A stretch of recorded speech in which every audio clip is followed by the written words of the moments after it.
You by now have seen the footage coming out of Kenya where people have taken to the streets in protest of high commodity prices, high cost of living, and all that kind of stuff. And we as Ugandans were looking at that and we're like, you think it's only you? You think we're not suffering too? But in Kenya, at least, their security services seem to be a bit lax to the point where it was easy for the protests to escalate into violence. You would not see such things happening in Uganda, at least not... probably not anytime soon. Olive, how are you doing? Good to have you back on the show. I'm fine, Fatboy. How are you? You've been away for a couple of days. Yes, I have been. I hope things are okay now. Yes, things are fine, and I'm happy to be here. Okay. I'm not happy about the cost of living in the country, that's for sure. That is obviously a big pain. So you'll recall that there were attempts to organize mass protests against the high commodity prices last year. Yes. And these planned protests were squelched by our security forces. That's true. The activists that were planning it were informed that they would be, I don't know if some were even arrested. Some were arrested. Exactly. Some tried and were arrested. Right. So it looks like in Kenya, the security were sleeping and essentially people took to the streets and it got violent real quick. Would you say that security was sleeping though? Maybe it was security and, that though the powers that be letting people express their rights of, to gather, freedom of speech and stuff like that.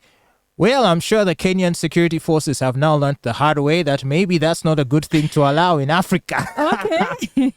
But no, just... the point is, you'll recall that it was after the events of December 18th in 2020. November 18th, the violent protest that saw people die. I think after that, the government's attitude towards any planned demonstration became very hostile and very immediate. Actually, it wasn't even just after that. For years now, the government has not had any appetite for any sort of gathering, even if But that kind of was the peak. Like after that... You know why that was the peak? Because that was a surprise. No one ever expected that Bobi Wine would be arrested in Luka district and then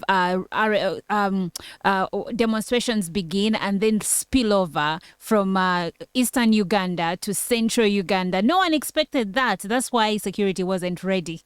Yeah, and things got messy that time. But yeah, so since then, we've not really seen much in the way of violence on the streets here in Uganda anyway. So the Kenyans are getting their taste of street violence. In the footage that I've seen from Kenya, police and security forces are going door to door in some of these slum areas to root out some of these violent elements. And the protests were initially organized by the opposition politicians, not so? Yes, so Raila Odinga, the one who lost in last year's election. Was it last year or this year?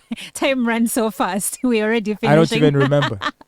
Anyway, after he lost the election, he has been bitter. He calls the current government of President William Ruto unconstitutional. So he called for riots in the country, that people should come and demonstrate the high cost of living, because apparently school fees, fuel and food, the prices are just going high and high and high.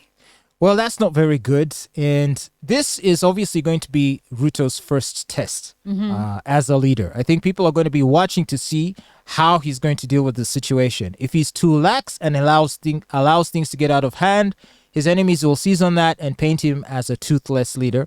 Meanwhile, if he cracks down too hard, which already looks like it's going in that direction, he will be painted in the same light as some of his friends in neighboring countries. And it is known that he is very good friends with our president. So probably people in Kenya will say, if he comes up hard onto the demonstrators, many Kenyans might end up saying that, so he is now plucking a page or two from Museveni's book, Museveni of Uganda. Yeah. And I guess that won't bode well for his future prospects, I don't think, for President William Ruto. I guess it's too early. It's too early for us to think about next term. There is a lot he can do, damage control. He can recover from this. Yeah, he still has time. Well, the opposition leader, Raila Odinga, pointed to items. He pointed to the rising cost of several basic items, including fuel, cooking oil, school fees, and electricity.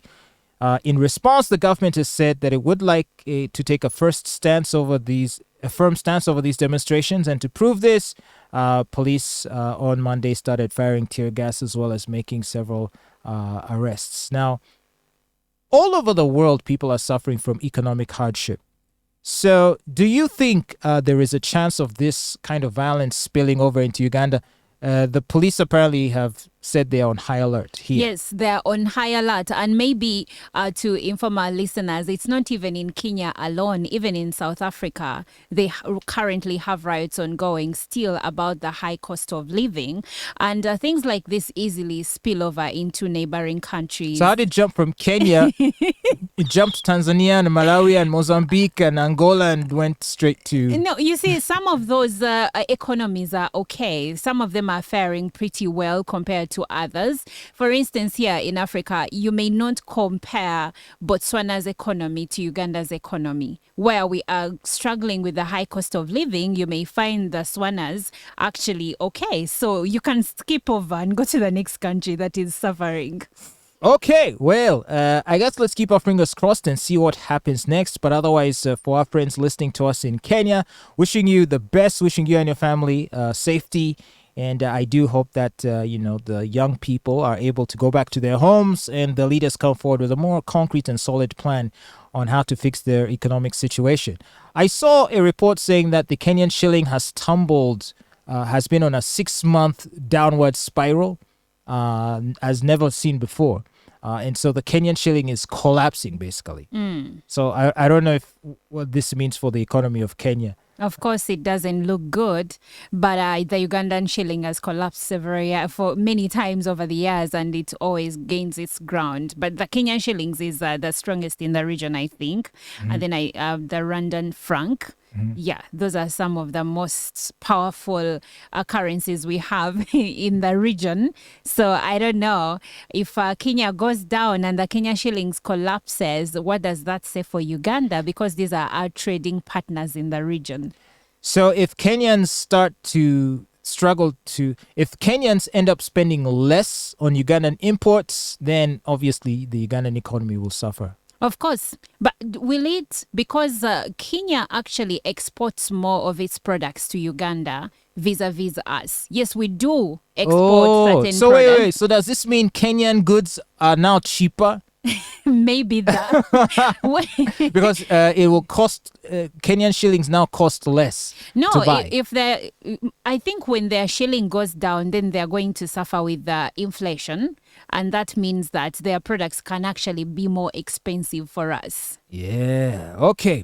Well, anyway, fingers crossed and hoping for the best. Maybe I'll invite back our good friend Watsomo Wanda, the economics consultant, who might be able to break down some of the economic implications of some of what we're seeing. But we'll see about that.